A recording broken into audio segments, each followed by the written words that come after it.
Hey folks, it's Sam Farmer checking in from Philadelphia Eagles training camp. We're here at Lincoln Financial Field today. The Eagles are practicing before the public today. They typically practice across the street at their headquarters, the NovaCare complex. This one's open to the public. Three stories I'm looking at from Eagles camp. One is the quarterback, Sam Bradford, came in a trade from St. Louis. He's had a torn ACL the past 2 years, and how's he going to recover? The second story is all the turnover here.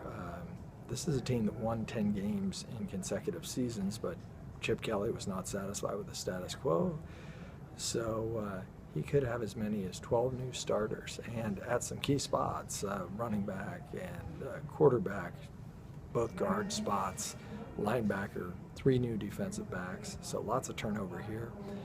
And the third story is for the second straight year, the Eagles have gotten rid of an all-pro receiver.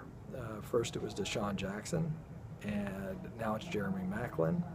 It was too expensive for the Eagles, so it could be a rookie who takes over for Maclin, who's coming off a terrific season. Could be a rookie like first-round pick Nelson Aguilar from USC.